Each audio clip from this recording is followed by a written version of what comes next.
Writers love to talk about openings, but I feel like we don't have enough discussion on endings. What makes really good endings, and how can you craft your own? Ernest Hemingway famously rewrote A Farewell to Arms ending 47 times. Why did he do that? He sought emotional precision, not a plot twist or a big reveal. So where to end your story? There are basically 4 different things that we think make great endings. The first one is going to be maintaining theme. So a good example of this is with Inception. Basically by its end, the theme is ringing true of letting go of dreams and living. When Dom, he spins his totem and it actually sort of teeters a bit, so you as the audience wonder if he's in the dream state or not, and it doesn't really matter per se because Dom has accepted the fate in a way and he wants to go live his life with his children. A lot of what gives endings a lot of that weight is making sure that the ending feels earned by both the narrative and the characters. George R.R. Martin, for instance, frequently structures endings around consequences. Characters don't necessarily receive the endings they want, but the endings they earn through their choices. This is really important to realize because endings are not always these happy endings where everyone gets what they want. Sometimes endings end in tragedy, and some of the most powerful endings end in tragedy. And tragedies can very well be earned. The main basis of this is understanding when you as the author's hand is too visible. And this can be the case on both ends of the spectrum. With something like Deus Ex Machina, where you are intentionally solving problems that are not earned. The same thing is the problem with Deus Ex Wrench, where you're throwing in problems that don't make sense for the world and the story that you've created. Having these endings feel earned and progressions of the character's choices or the world's choices makes these endings snap together so much better.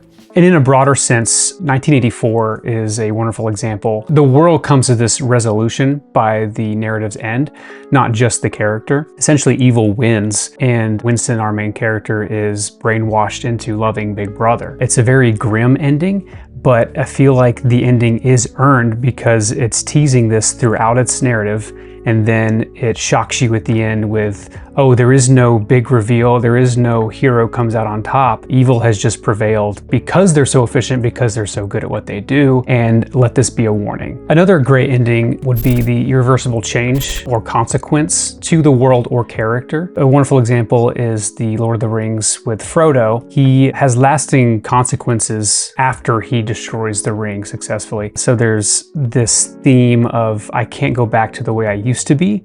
And so Frodo ends up leaving. Basically, the events of the novel have changed him in a way that is irreversible.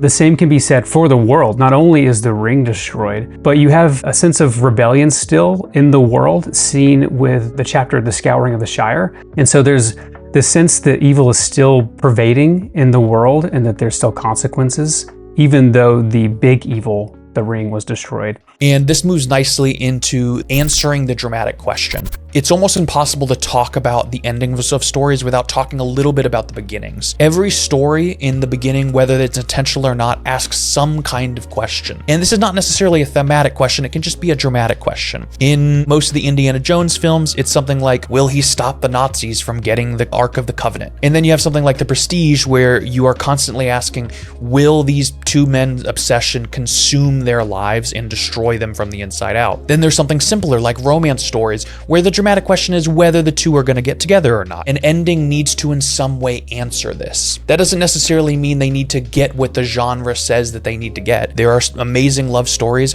where the ending is not them two getting together and it's a better story because of it. You don't necessarily have to answer the question the way the genre demands, but you should approach the answer at some way. Otherwise, the characters are just left wondering, why was this the question in the first place? Another way that you could reframe a narrative with an ending is seen in Fight Club. This does such a good job of revealing this really big twist. It's such a big twist that it reframes everything you had seen previously. And so when you go back and rewatch it, Tyler Durden is no longer a real person, but he is a person within the mind of the narrator. It's so fun to go back and then view that with that knowledge.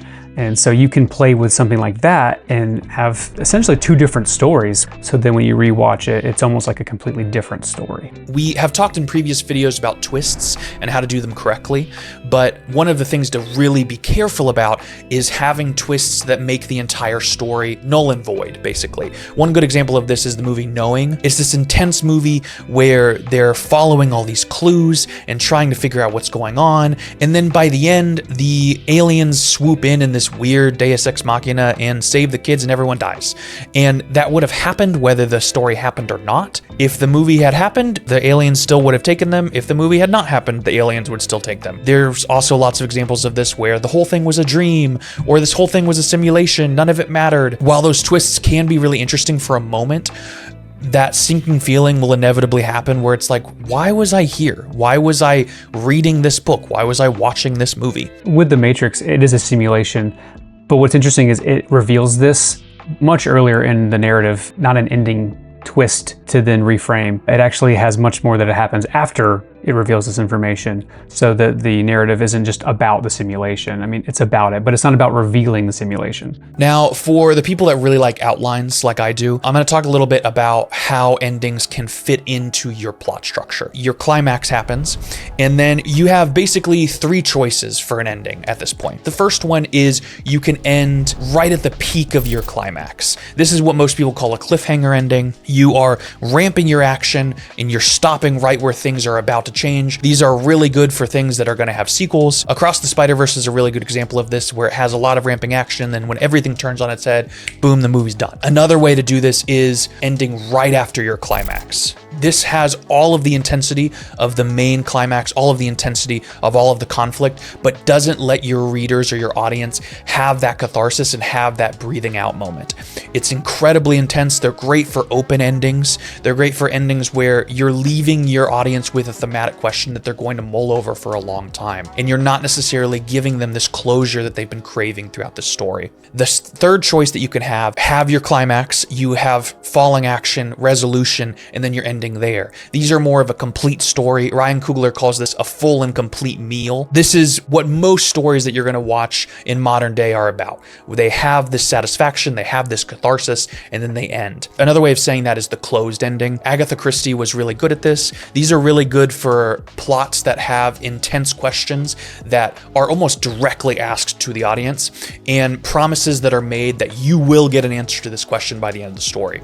These closed endings usually do a great job of wrapping up all of these bows, of giving you answers to pretty much everything and not leaving anything on the table. And then open endings, they resolve emotional or thematic arcs, but they often leave threads open for readers to ponder. Think about characters that are left with a decision, and they may or may not make the choice, but it may just end, and so you're left to wonder, what is some of the fallout with that? This can be more dangerous because it's more ambiguous, frankly, and so it's thought-provoking, but it can also be a little frustrating.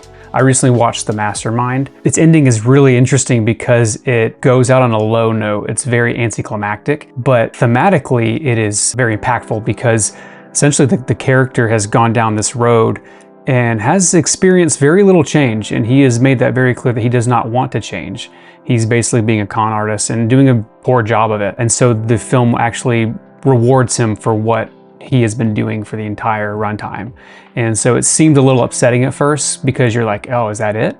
But when you think about it thematically, it is a very good ending. Other types of things to consider for your endings would be when you rhyme it with the beginning. So it may open with a similar scene, or think about with Shawshank Redemption, it opens in a prison area, but then it will close with open shores. And so there's that theme that's ringing true in a rhyming sense. One of the stories that's so interesting to talk about with endings is the recent movie Sinners by Ryan Coogler. One of the things that the director does that's so interesting is he intentionally diverts away from a lot of the plot structure that many directors in Hollywood hold so dear. Something like this is like the Save the Cat books that is almost sacrosanct within Hollywood, where you start with a broken world, you have a flawed character, the main character approaches their flaw, fixes their flaw, and by the end, the world's harmony is restored. And Ryan Coogler doesn't do this. His main characters are very flawed, the world is very broken, and there is catharsis within character arcs, but the world is not restored,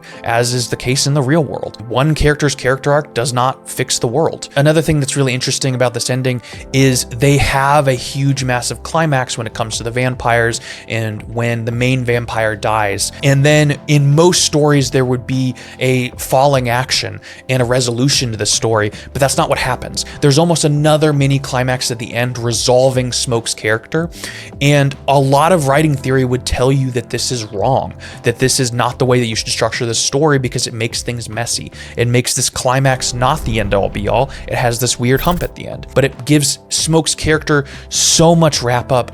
It is not the hero's end that you want, but it's this ending that makes sense for his character. And it's such a great ending that if they had done it any other way, it would have made a worse movie. A way that I like to think about this, in the Star Wars extended universe canon, there's something called hyperspace lanes. When people want to go light speed and go to different planets, there are carefully tracked out charts that people can use to go to these planets so that they don't hit some space rock and blow up into a million pieces. These are the safe ways and the understood ways to go. Now, you can go to these other planets by exploring your own star charts, but it's much more dangerous. I think plot structures are a lot like this, where you can tread known ground. You can follow these plot structures that are proven to work, but some of the best stories can't be found using those tread ground. You have to find those planets and find those amazing stories that are out there. You just have to be willing to take that risk.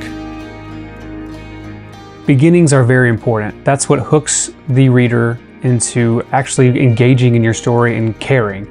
But endings is what they remember. People will bash a story regardless of how good it is if the ending was not satisfactory. Keep in mind all the things that we're talking about, because this is honestly maybe the most important thing to your story is how is it going to wrap up? What makes this worth the journey? So you let us know what your favorite endings are and what are some really bad ones that maybe we didn't talk about so you can learn what not to do. I think that'll about do it for us. We'll see you next time.